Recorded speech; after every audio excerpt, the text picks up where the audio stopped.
Hey, welcome back to the 52 Weeks podcast. My name's Steph, and you guys, it is Thanksgiving week. And as much fun as it can be to have all the delicious foods, sometimes you wake up the next day with a food hangover. So to help us with just knowing more about nutrition, I brought on a nutritionist for us. I'm dying for you guys to meet the one, the only Rachel Einbinder. Rachel. My first question for you: holistic nutrition. What? Tell me about that. What is it? Yeah, sure. So, holistic nutrition is basically looking at nutrition, but through a different lens. So, not just looking at what you're eating, but also taking a look at your lifestyle, your medical history, your mental health. So, it's mind, body, and soul. So, it's really combining everything as opposed to just looking at what you're putting into your mouth. Okay, I know that this might be like a simple question in a sense, but like, because I get it. Like, we want to involve like our mind, body, and soul, but like, can you explain why this is so important to have that? Yeah, for sure. So, okay, first of all, I think it's important to look at each individual when you're considering what you're going to be recommending, right? So, it's not just looking at what we should be eating, which I think is so easy to do in today's age, right? If you think of everything we learn through Instagram and social media, they're telling us what we should be doing, but they don't know who they're talking about, right? So we're all very unique individuals, whether it's our genetics, where we come from. So it's important to take all of those factors into consideration. The question that you asked regarding why is it important to have, your mind, your body and mind interconnected here at the same time. It's because you can be eating all the right foods, but if we're not paying attention to our nervous system, for example, then that food is not going to be absorbed properly, right? So you really need to take it a step further.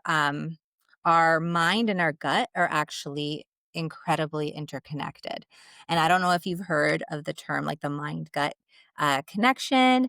And so if we are in a state of alertness, if our sympathetic nervous system is activated, for example, then that means that our rest and digest, which is our digestive system, of course, is not going to be working as properly as it should, right? Because all of the circulation is being diverted to our extremities. We're running away. We're getting ready to run away from whatever the threat is, even though that threat can literally just be the amount of work that we have in front of us.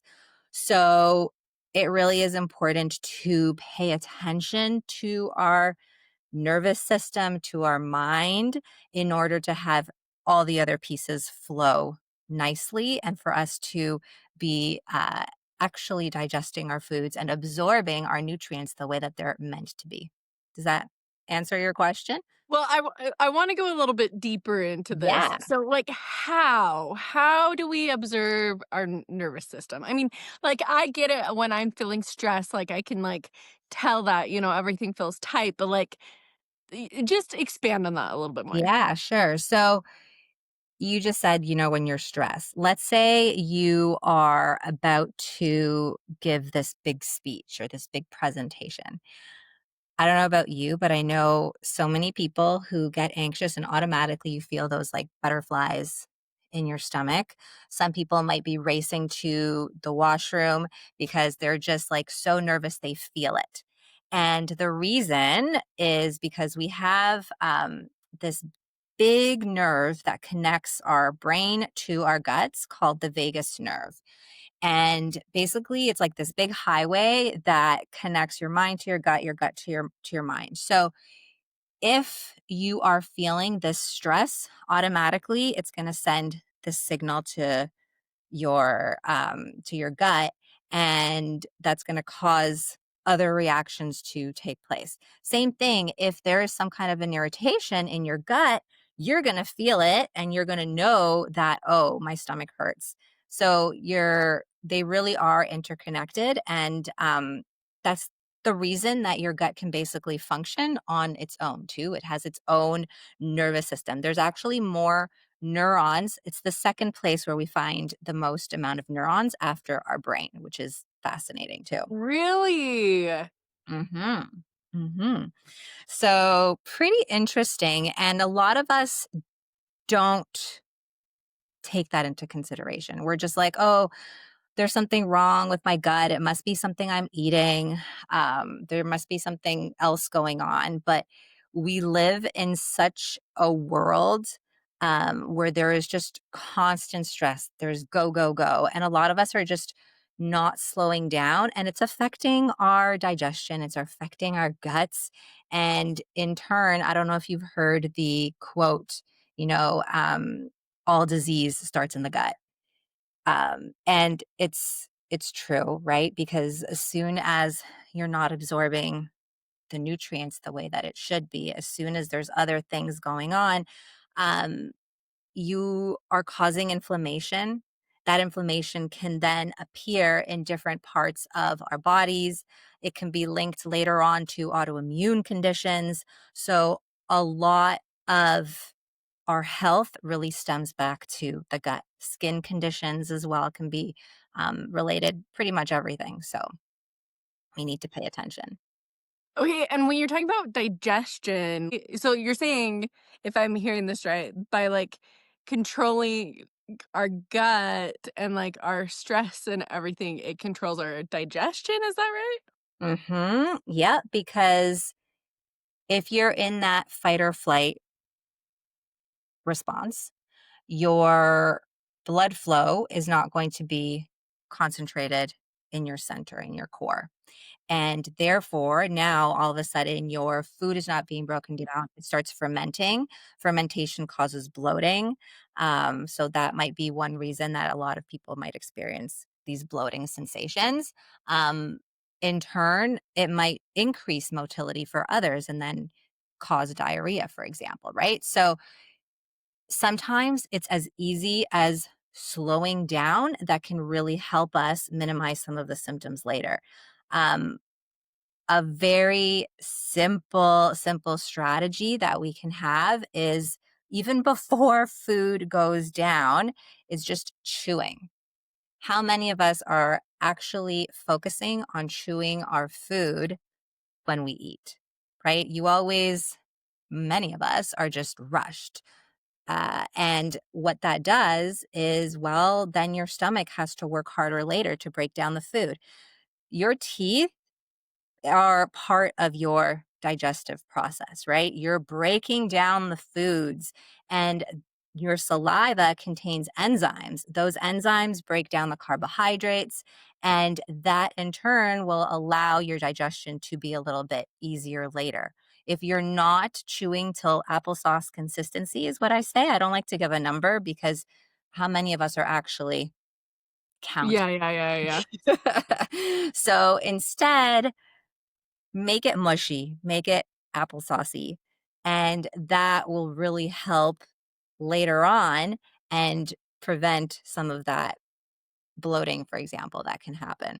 Okay, this is interesting. And the reason I wanted to have you on is because one of my good friends, I mean, she's so passionate about nutrition and it's more just like a hobby for her, but she would always tell me everything she was learning and so it's like interesting how like these little things like chewing our food Yeah. can make a big difference with like digestion. And so what are some of these other things that just even like, if you are feeling stressed, how can you calm that down for your digestion as well? Yeah, for sure.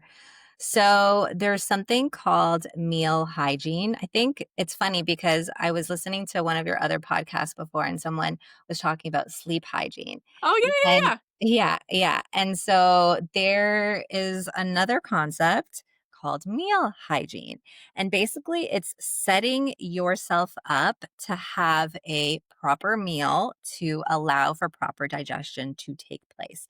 So That is basically setting up your environment.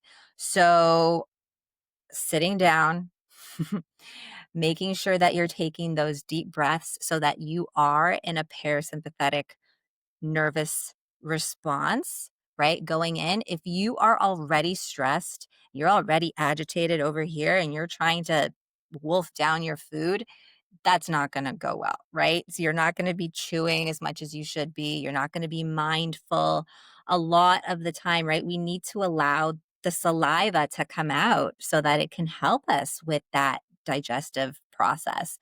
So, for my busy moms, for example, who have children and they're trying to manage the table, and how can you not be stressed in a situation like that, right? Everybody's asking different things of you. And one of the strategies that I give them is just humming happy birthday 2 times. And not only is that, so humming actually activates our vagus, our response, but in turn, what kid is not going to find that hilarious?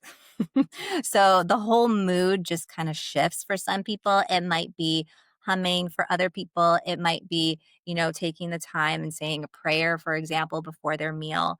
So something to slow down before we even start the process of putting the food into our mouth can make a big difference. Interesting, just, like, thinking about how often I am, just like you said, chewing really fast, almost choking Yes. as I'm, like, one hand on something outdoor. Multitasking.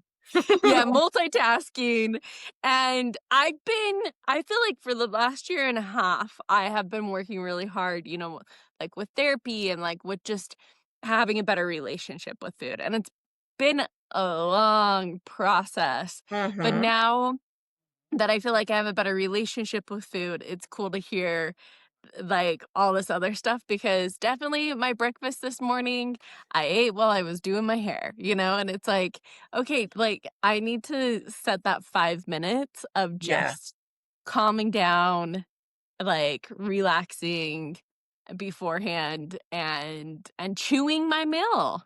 Yes, 100%. And our digestion really is a north to south process. If you are missing a piece in your conveyor belt, if you will, it's gonna affect everything else, right? So it's like a dominoes reaction, and you really need to be able to get all the pieces right to this puzzle. And it starts with your meal hygiene. It starts with your nervous system. And yes, there are definitely other things that can be happening after that. But for many of us today, that can be where we start. And another thing I'm going to say is it's often the root cause of why we got to this place to begin with, right? Because if you think about it, it's so trendy to do, all these cleanses that are out there, to do the extremes. But how did you get there? How do you make sure that you're not back in this spot again a year from now? And very often it is those foundational pieces, your nervous system, your sleep, the quality of the food that you're consuming, all those pillars that will make sure that you're not back at that place later again. And that definitely makes sense. And how did you get into this? And, like, have you always? Because I think, like, a lot of times anytime we're talking about food, right? Like, it can be very triggering, like, it has been at different points in my life. So, like, how have you been able to, like, find a holistic viewpoint of food too? So tell us a little bit about that. For me, I feel like my mom was always really big into nutrition and health. So that definitely played a role. But it wasn't until I had my first daughter, um, that I kind of got introduced to this world a little bit deeper. So she was like my sensitive Sally. She had skin issues, food sensitivities. We went the conventional route. There were no definitive allergies, formal allergies that were found. And I just didn't want to keep putting, the all the creams on her, and I went to see a naturopath and started working with her, and once I saw how much of an impact food, the lifestyles, all these things had, and how much it connected back to your gut, that's when I decided that I wanted to learn more about it, and so I went back to school. I was actually a teacher before any of this, and thinking that my path was gonna be to help other kids with their skin issues. But the more I learned about the skin and about health, I saw how much it all related back to the gut, and that's when I just flipped the script and said, "This is exactly what I wanna be teaching other moms about so that they can in turn raise, a new generation of kids that have diverse and adventurous guts, resilient guts." So not only helping the moms, but also helping the future generations too. So that's a little bit about how I ended up here today and how I just fell in love with the power of your gut. So how do you have a resilient gut? That's a great question. And it goes back to those little, not little, big lifestyle choices, right? So, all the habits that we all know we need to do, right? So, going back to making sure we're sleeping long enough, well enough, making sure we're staying hydrated, making sure that we're eating the rainbow. There is, and I think that's probably one of the biggest takeaways in terms of how to create a resilient gut is making sure that you're eating. There was actually a study that was done, and they found that individuals that ate 30 or more different plants a week had a more resilient gut compared to those that did not. So, if you think about it, that's a lot for many of us who are, just consuming the standard American diet, if you will. 30 different plants. And yes, it includes different spices, um, but we're not doing that. Many of us are just stuck on the same meals. We're giving our families the same meals because it's easy, let's say, right? Because we don't have time. And yes, it's great that you're fueling yourself, but if we do want to create that resiliency, we do need to be able to have more of a diverse diet. And the reason that we need this diversity, specifically with plants, is because fiber is actually what feeds the microorganisms that live in our gut. We have trillions of different organisms that live inside us, and it's about like 2 to 5 pounds of bacteria, just other microorganisms that live here. And if we're not feeding them, or if we're feeding the same ones, then we're not going to give others the opportunity to. And some of these bacteria are actually very beneficial for us. Some of them are in charge of mood, for example. 95% of the serotonin, so that's like our happy hormone, is actually produced in our guts. So if we're not actually feeding those microorganisms that help us with that, then we're definitely going to feel it in our moods. Same thing with our immune system. A lot of our immune system lives in our gut. So again, everything just goes back to that. But if we're not fueling right, then there's going to be some imbalances, and then that's going to create havoc in our digestive tracts. As you talked about, like, eh, creating even, like, kids with strong guts, and then you're talking about our immune system, it's like Yeah, like, that's because I think 30 plants, I'm like, "Holy cow," but then it's like, "Okay, but do you wanna live a long life? Do you wanna be healthy?" Like, because I think we've been there's so much information out there and Yeah. so much information about what is healthy and, like, whatnot, but, like, going back to the basics with, um, like, the plants and stuff, like, how do you make this for your family? So I think the easiest way to not overwhelm ourselves is think about little tweaks that you can do with the current meals that you're already having. Okay.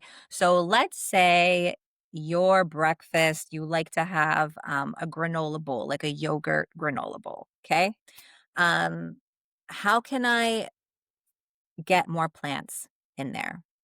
So maybe, because right now I just have like maybe the oats and maybe a little bit of whatever my granola has. Um, Maybe I'm gonna add some seeds. So I can add pumpkin seeds, I can add sunflower seeds. Maybe I'll add some chia seeds in my yogurt and prep that the night before so that it's already ready to go for the morning because we don't actually want to have chia seeds dry.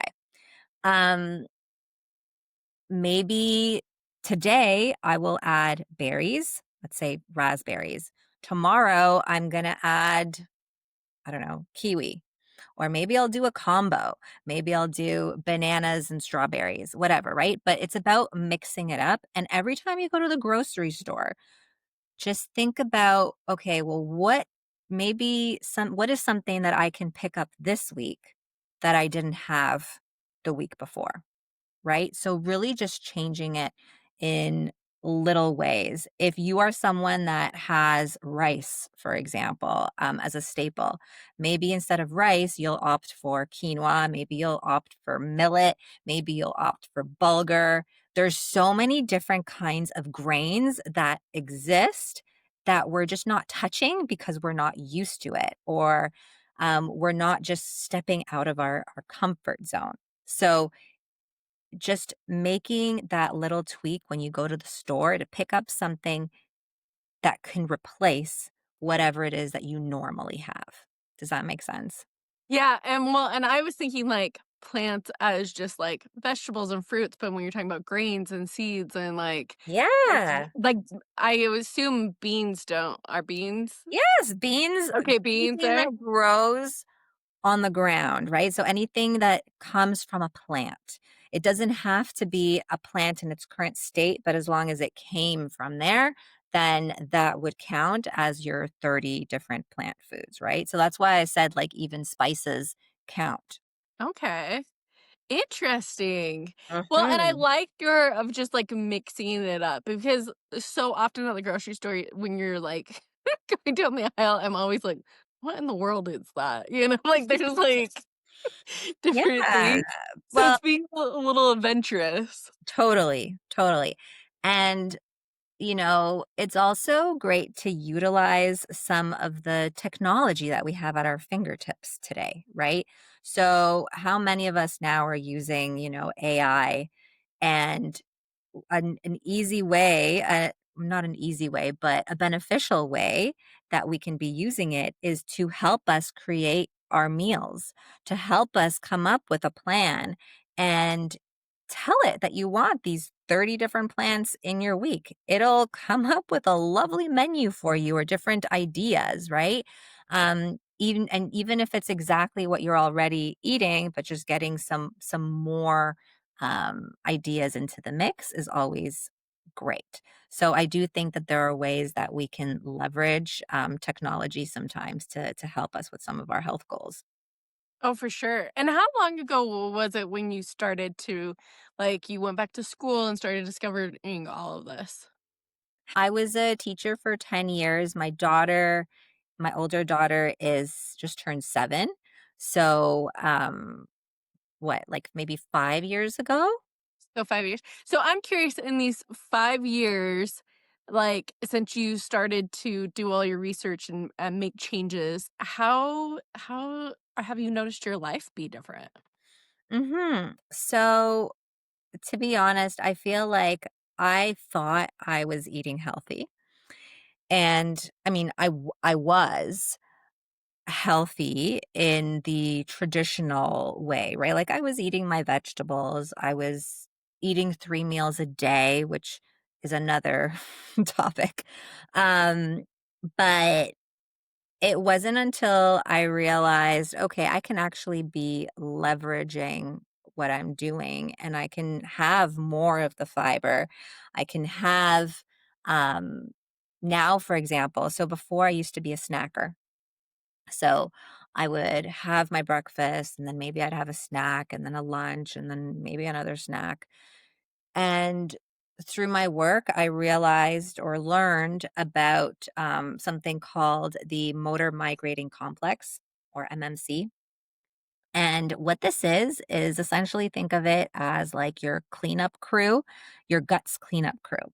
So it takes out any debris that is left behind. So after your food has moved through, this comes like a broom and it sweeps through whatever's left.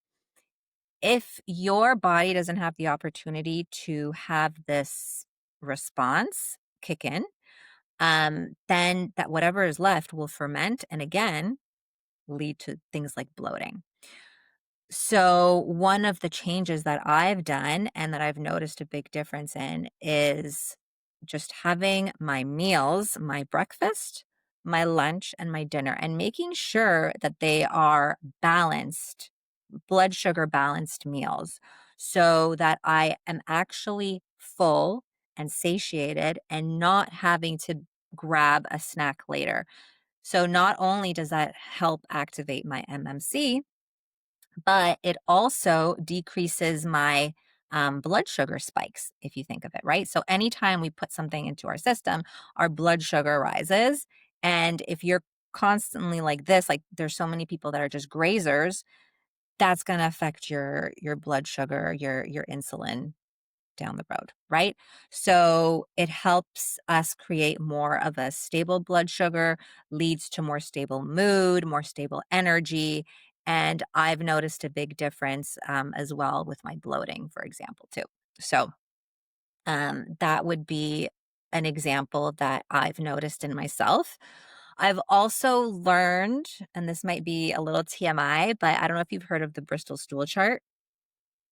I think I've seen it on Instagram. Yeah. Okay, so basically, it's a scale of what our stools should look like. And, some people believe that if they are going to the washroom, they're regular every day, then that must mean that they're not constipated. When in reality, it depends on what kinds of stool you're passing. So, are you fully emptying your bowels? Do they look like a healthy stool should look like? And all of these things were, enlightening to me as I was going through the process too. So now I really look at, the toilet bowl to see it's basically a marker of my digestion because you can learn so much just by looking at your stool. Is it floating? Do you see, food particles that are still in there. What type is it from the type 1 of the Bristol stool chart, which is considered like your pellets, to like the complete opposite end when things are too loose, right? So just having this information tells us a lot about how our digestion is going and about what's going on in there. Interesting. And like with your daughter, when as you were learning all this, were you able to help her with like what you said with all of the skin Yeah, stuff? with her skin issues. Yep. So not only did her skin clear, she is also able to tolerate a lot more foods too. So before we would stay away from the dairy with her because she would get rashes. So now we no longer experience those food sensitivities. And another thing I will say is that through, just my lifestyle or our lifestyle and I guess, exposing them to all of this from an early age, because now I have 2 of them. My kids are adventurous eaters because that's basically what we have. That's what they've known from such an early age, and it's not the same meals every day. We really try to change things up, and they will try it. They might not always like it, of course, but they're always willing to try, and I think that that is another huge piece to raising your adventurous eaters. Yes, you can't say that it always happens that way. There's definitely kids that have sensory issues that will not be able to handle things as easily, right? But, for the most part, I think a lot of what our kids are exposed to as from an early age has a lot to do with their food choices and how adventurous they will become. Interesting, and that's cool that, like, all your research helped too, with, like, the skin, like, and how you said Mhm. it's all connected, so Yes, yes, it's fascinating because, what happens if we're not there's something called, having a leaky gut. I don't know if you've heard that term before. And it's basically when your stomach lining is made of, different cells. And the cells of your stomach lining are supposed to be tightly bound. And what happens is that over time, if we're not feeding our mucosal, our gut lining layer, there can be some holes that end up happening as they become inflamed, and when those holes start appearing, then that basically means that particles of food or different things start going into our bloodstream. And a lot of people end up reacting, and this causes an inflammatory response. So for her, it was this dairy, right? So anytime she consumed dairy, um, her body took that as an inflammatory response. And so we had to work on strengthening her gut lining. And now she's able to tolerate those foods a lot easier and does not get those inflammatory responses. I can see how it's fun to, like, nerd out and see how everything's connected, and I guess my question for you is, if someone's listening similar to me, because as I'm hearing you talk, I know that there's benefits, right? But, like, sometimes it's like, "Wait, does that mean you have to give up, like, ice cream forever or, like, all Mm. the treats?" So what's your advice with that? Yeah. And it's funny that you say that because I think it's true. Many people think, oh, if I wanna heal my gut or if I have to work with a nutritionist, and that means that I have to give up all my favorite foods, right? And that is not food, as I hopefully have shown, is not the reason for our reactions. It's actually the state of our gut that is the reason that these foods are having these reactions on us, right? They're not the root cause. So, when we are healing, if you have a food that causes a huge inflammatory reaction that you know about, right? Then, of course, I'm not going to tell you to eat it. But um, many times with people that I see, people are fearing the fiber, for example. They're fearing the beans. They're fearing um, a lot of the healthy things that are actually beneficial to us. And there's as a nutritionist, I am somebody that wants you to eat more of that variety. I want you to be well nourished.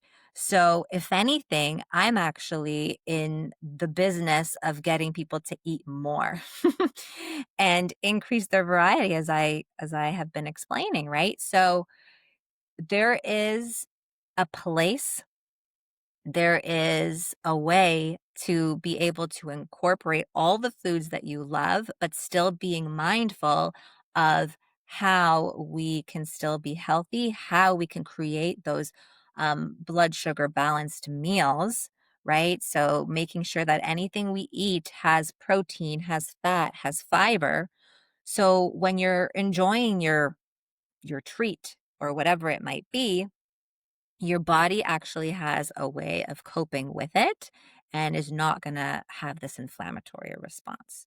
So, my kids, myself, we all eat the ice cream. What kind of ice cream are you eating though, right? That's another part of the equation too, because when we create our resilient guts, we're able to tolerate, you know, anything really. But if we're always eating those inflammatory foods or maybe some of those inflammatory ingredients that are hurting our guts, then maybe that's when we need to start looking at the other side of the carton and actually looking at what is inside. What are you actually consuming and putting into your system?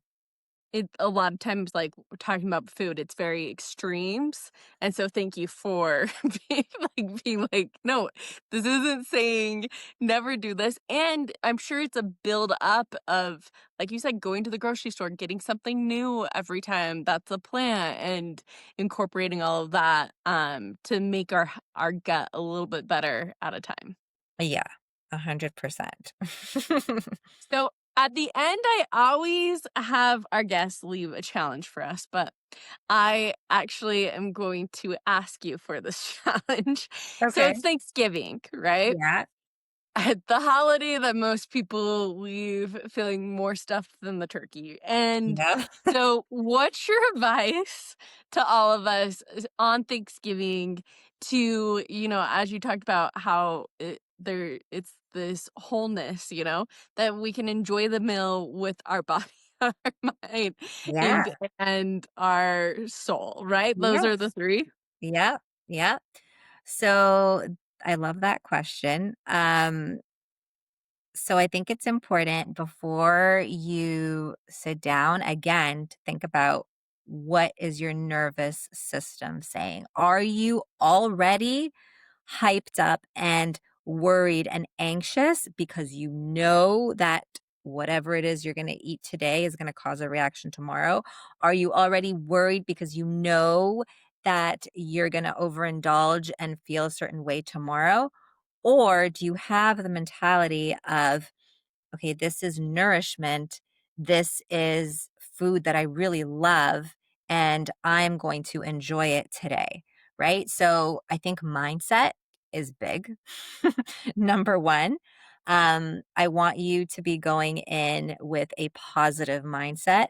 I want you also to be going in with a relaxed mindset. So hopefully you're not stressed because of all the the relatives that are nearby or whoever is nearby. So take some deep breaths.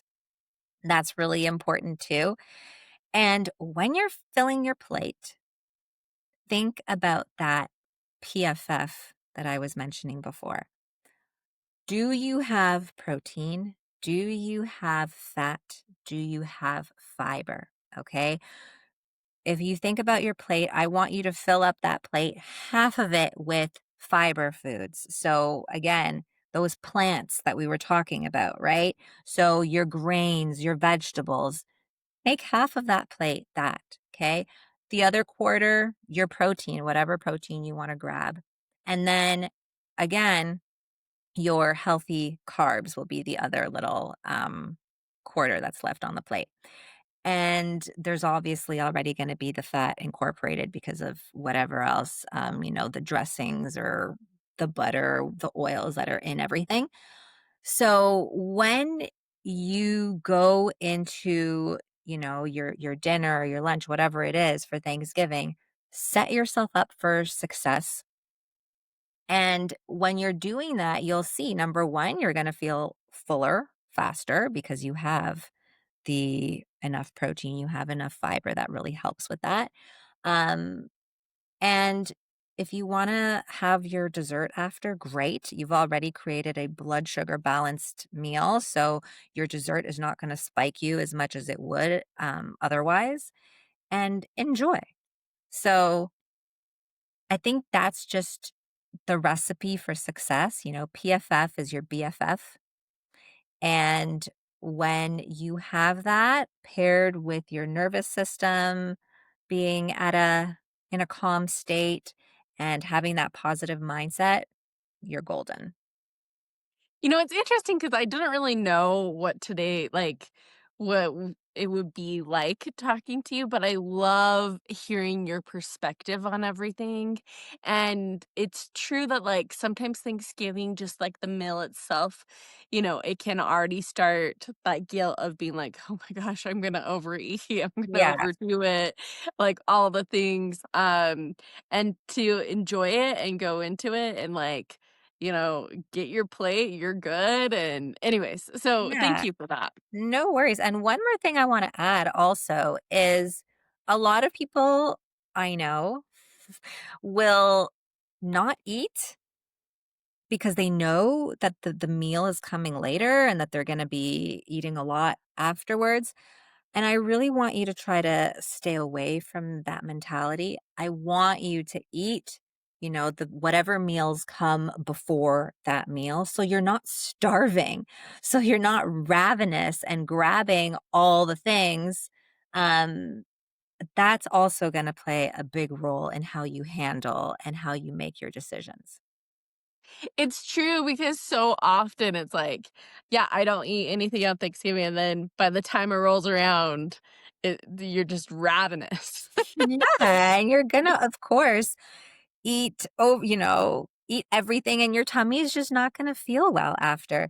And when you're done that big meal, go for a walk. It's a great little, if you can, of course, it's a great little tradition, to just get up after your meal, go for that quick walk, grab somebody, and that will help your digestion work a little bit better. It releases the bile, which helps break down the fat, and you're just going to have an easier time, with all those um, heavy foods that you've just eaten, which are typical during, Thanksgiving or Well, whatever. thank you so much, Rachel. It's been a blast talking to you. I feel like I've learned so much, especially like the number one thing I'm taking from this is to slow down, sit down, and like chew my food. To Yes. take the time to actually do it. So, that was, like, a really good reminder for me. And, to those of you guys who have joined into this conversation with Rachel, like, thank you so much for listening. And whatever it is that you are working towards with your goals, whether it's your goals with food, whether it's your goals you have for next year, just continue to keep on hustling, putting in the work because soon those goals are going to become your reality and you're going to be living those dreams. And I'll catch you guys next Monday.